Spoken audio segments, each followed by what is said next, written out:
Reading health books is tricky business, and reading medicine books even more. Someone even left us a very good advice. You know that one, right? The one about being very careful while reading health books. You might die of a misprint.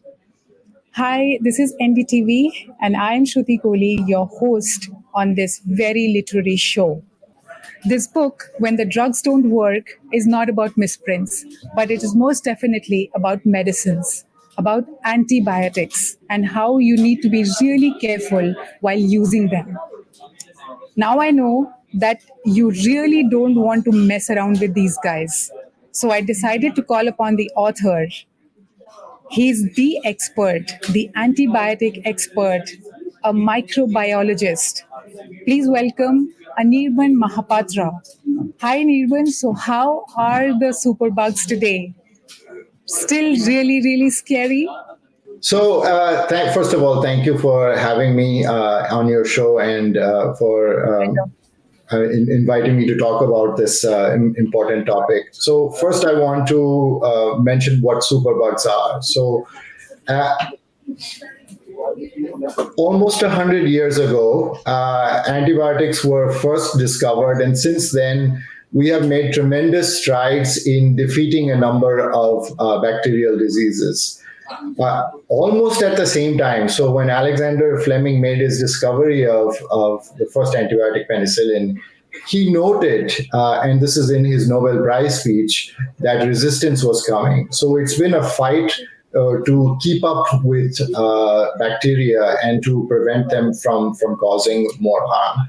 We went through a golden period where there were a number of antibiotics that were discovered, and they helped India, especially during that time, to increase our life expectancy. But now the superbugs have come back with a vengeance. There are multi-drug resistant strains of bacteria. And India has one of the highest levels of superbugs in the world right now. Sorry. Yeah, you talk about superbugs in your book in a very story kind of a way. You talk about E. coli, how it converts into a superbug inside our bodies. So, if you can just explain to us in that storytelling way, so it's easier for us to understand what exactly superbugs are. Yeah, great. Thank you for raising that. So this is another sort of misconception. So let me give you first the example of COVID-19. So when COVID happened, it was a coronavirus nobody had ever seen before, and the only thing that virus did was to harm us. It infected us and it caused disease. There was never a situation where the coronavirus could have been normal, or it could have been helpful or beneficial in any sort of way. Now, we have microbes on our body, inside us, and they're not all causing disease. So by some estimates, the number of cells of my human body that are my own are equal in number, or maybe even less than the number of microbes that I have inside. And so this is collectively called the microbiome. And as part of my microbiome, I have certain organisms within me that are not causing disease. But in the right circumstance, that certain organism, like you mentioned E. coli, it can be in my stomach and not cause any disease. And this is the thing about superbugs. Once they gain resistance to antibiotics, a microbe becomes a superbug. When it causes disease, that's when we worry about it. So I think an example you can give is, like, there's a saying in Hindi, "Aadmi bure nahi hote, halat bure hote hain." So it's very similar. Like, organisms and microbes, many of these microbes, the 5 or 6 that are causing the most trouble right now, in many people are not causing disease. But in the right circumstance, when they gain resistance to antibiotics and go to a different part of the body, say that E. coli that was not causing any problem in my stomach, it can cause a urinary tract infection in a different part of the body. So the deadly superbugs may be normal in some people, but they may be absolutely deadly in other people. So thank you for asking that, because that's the sort of difference between the superbugs. And maybe that's one reason why we don't pay as much attention to them. I see. Superbugs have really stolen the show. We didn't even get into asking about you. And we completely dived into it with Superbugs. So why don't you tell us something about yourself? We know that you are a microbiologist, but we'd love to know more about you. Yeah, thank you so much. Yeah, I think that was a great question to get me started. So I've been in science and in science communication for over 20 years. I am a microbiologist, and I've been involved in scientific publishing and in working with some of the leaders who work on, right now, who work on superbugs and antimicrobial resistance as well. But I also love to communicate science to a wider audience, and I have a popular science column that I write for Hindustan Times. I wrote a popular science book about the COVID-19 pandemic to demystify that at a time when there wasn't a lot of clear scientific information. And I love to translate research that is happening in labs and in institutions and make it more accessible to people, because science impacts everyone. Sure. There was a time, it's not very long ago, when we were super high. We were on top of the world. We were inventing super drugs like penicillin, and we were completely slaying it when it came to killer diseases. And then now we are, from super drugs to super bugs. So now we are in a state where we are completely swarmed by super bugs, and it seems like some kind of an alien attack. So how do you see, as an expert, this transition that is going on? Also a great question. So one of the things that antibiotics did, and I don't think many people realize, is how they've improved the quality of life globally, but also in India. At the time of independence, life expectancy was very low. Like you could expect to live to, if you live to your 40s and 50s, that was what was expected. But due to better standards of living, better nutrition, hygiene, but also antibiotics, which helped us control some of the infectious diseases that were causing so much illness and death, we have improved the standard of livings. But also, as a result, what has happened now is that antibiotics are used indiscriminately. So what are the antibiotics that are administered and you consumed in the world happen in India itself. So they're available almost like candy, and people take them all the time. Now, what has happened is that from early on, when those drugs were working, we are now at a situation where those drugs are no longer working. So we have to identify newer antibiotics just to treat the illnesses that were treatable in the past. And to give you an example, you mentioned penicillin. So that was the first person who was treated with penicillin was a policeman in Oxford in the United Kingdom. And the story goes that he had actually scratched his face while he was tending his rose garden. And it developed into an infection and into an abscess, and it became a rather scary, life-threatening infection. So you can imagine, like, this very simple injury that turned into a life-threatening infection.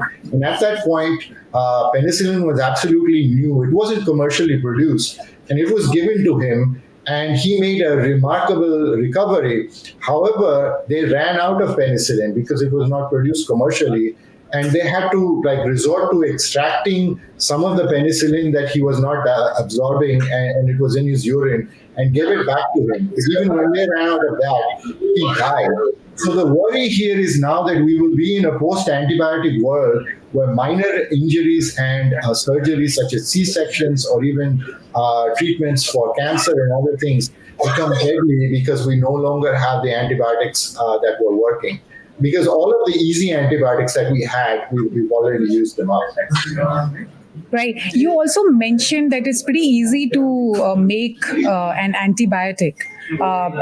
From the soil, we can just make antibiotic. We can get microbes, if I'm not mistaken, because I'm not a scientist, so I might go wrong with these terms. But microbes are the things which are there in the soil, and you can make antibiotics out of them. And there was some instance in I just recall from your book book you mention it, that in China there was this antibiotic which was made from the soil, and it was quite toxic.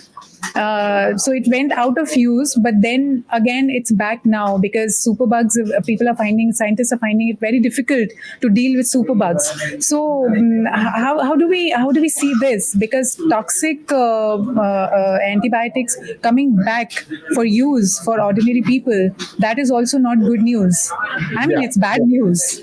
Yeah. So to make a just to clarify, you mentioned a lot of things. One of the main sources of antibiotics are other microbes. So you mentioned soil microbes. There are certain classes of soil microbes that make 90% of the antibiotics we isolate them from the soil, and we chemically modify them, and we figure out a way to make them into drugs. But we are very lousy at making drugs from scratch. So we cannot make very good drugs from scratch that actually treat these superbug infections. So we resorted to the soil bacteria, but we found all the easy ones. So now it's becoming harder. We have to go to more. Some people are going to the ocean. Some people are going to different environments to try to extract these natural products to identify new antibiotics. And the example that you mentioned in China is, so what's happening is that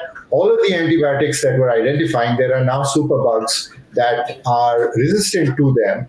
And so in India, resistance to several crucial antibiotics has reached over 70%. So these are people who maybe you go, this is the worst case scenario. You're in a hospital and you're being treated for an infection, and doctor is trying every single antibiotic, and then they say, we ran out, we cannot help you, there is nothing we can do for you. And this was happening. So one of the last classes of antibiotics were called carbapenems. And when resistance developed to that, people were like, what should we do? So as you mentioned, they went back to an antibiotic that was discovered decades ago called colistin, and it's toxic. And that's why it wasn't used. But because it wasn't used, there wasn't that much resistance that had been found in hospitals and clinical settings. So it was a toxic antibiotic, and they started using it again. But the problem is that we need broader regulation, because many people don't know that humans are not the only animals or organisms that use antibiotics. 70 to 80% of the antibiotics that are used commercially are used actually in agriculture to fatten up animals, to make them available for the market. And it's a big problem in poultry. So even in India a few years ago, this life-saving drug, colistin, was being used to fatten up poultry, and you could go over the counter and get it as a growth supplement. Fortunately, the Indian government has now instituted a strict ban on this. But you can imagine what a horrible situation that is that you're providing this opportunity, this antibiotic, which is providing the opportunity for more superbugs to develop against a last resort antibiotic. So yes, you're right. That was an instance of an antibiotic from the past that was reused more recently. Right. Talking of, there is a term you use in your book, innovation gap, that for 60 years we've not had any new antibiotic. So where do you see us, the world, going from here? Are we going to stay in the status quo, or is there going to be more innovation going forward? So first of all, this is one of the reasons why I wrote the book. I think there has to be broader awareness of the value of antibiotics, and starting from an individual person, but also to policy, and scientists and doctors are already talking about it. I don't think it's enough for just us to realize it. I think if we make it a priority to develop new antibiotics, and we search for them, we also limit the use of the antibiotics that we have to only the serious and severe cases, then I think we can both prolong the antibiotics that are there and their life, but also discover new antibiotics. But pharmaceutical companies also moved away from investing money in antibiotics, and I discussed some of the reasons in my book. It's a lot more lucrative for them to invest in a drug that treats cholesterol, or the new GLP-1 drugs, which are treating obesity, which are now the hot rage everywhere. Everyone is talking about them because you have to take them regularly. Now, antibiotics, you can invest a lot of money, but the pharmaceutical company does not make that much if you just take a short dose and you recover. And after a few years, generics are released. So there hasn't been that much funding for discovery of new antibiotics as well. And the second point is, as I mentioned, it's also harder to find new antibiotics because the ones that we were isolating from the soil, the very easy ones, they have already been discovered. But I'm hopeful, and I think I give some examples in my book of both scientists, but also industry and startups that are working in this area to identify new antibiotics, but also other treatment options. Yeah, again, in your book, you talk about, the conversation that we have had so far. What makes me ask this question, all the things that you've said, it seems like a grim situation. Even if you talk about grassroots, ordinary families who have no idea that there is a thing called superbug. So if there is a kid in the family who is not getting well even after being given some antibiotics that they knew were okay to give, that brings me to a question that there could be some solution to it, and I think there is. You have mentioned a couple of things in your book, so let's talk about it, because I would really want this to end on a very happy and a good note. Yeah, first of all, I think one of the other points that I would want to mention is that people think like, okay, I take antibiotics, and antibiotics are relatively harmless drugs. Like I take an antibiotic, and then nobody thinks that there can be side effects of antibiotics. But even when you're taking them, so we talked about resistance forming, and we talked about the problem of superbugs.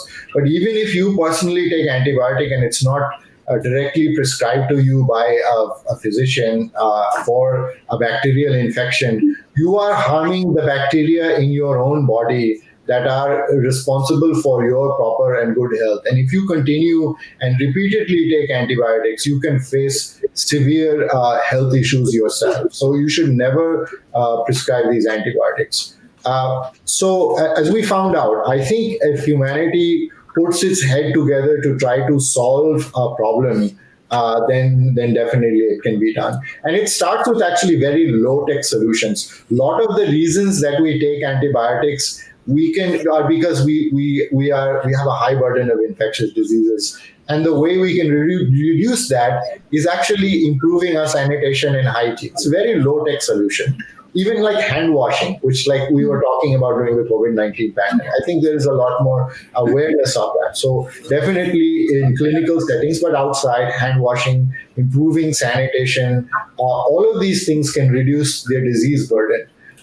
Vaccines is another thing. So even if the vaccine is not for a bacteria, if a vaccine is for a virus, you won't get sick, and therefore you won't take an antibiotic for a reason that is absolutely unnecessary.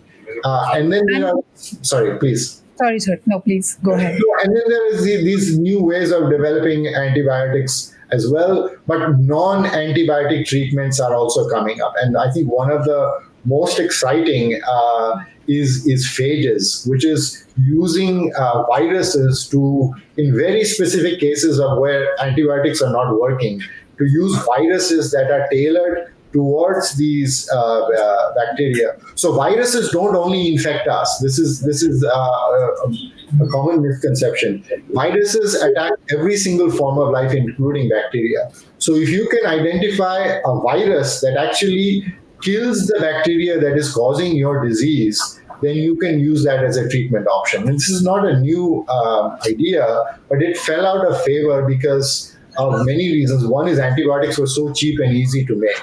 But now in very specific cases, these viruses, which are known as phages, are coming back. So this is an option. I mean, it's not very scalable towards the scale of the problem of superbugs, but it definitely does help in many cases. But yeah, Oh, sorry. great. Yeah, that's a very good note. I wanted to feel positive, and I want to continue to feel positive about this, because as of now, it looks like as if superbugs are really taking over. So I want to now move to a rather literary or publishing question. Who do you visualize reading your book? Who's your audience, your target group, or whatever we may call it in technical or non-technical terms?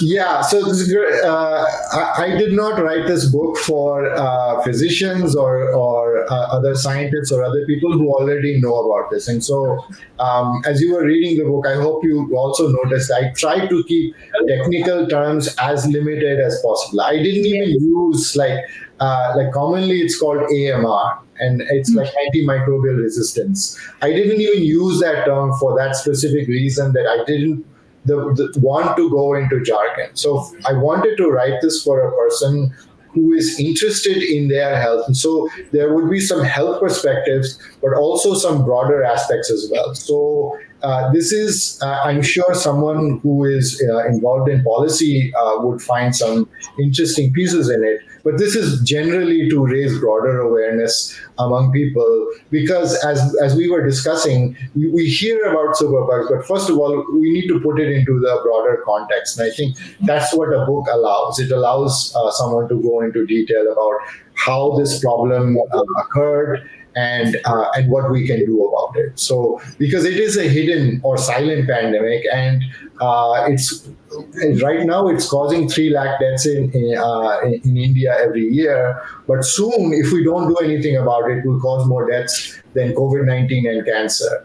But nobody's talking about it in the perspective of what we can do. So I wanted to raise awareness of that. So yeah. Sure.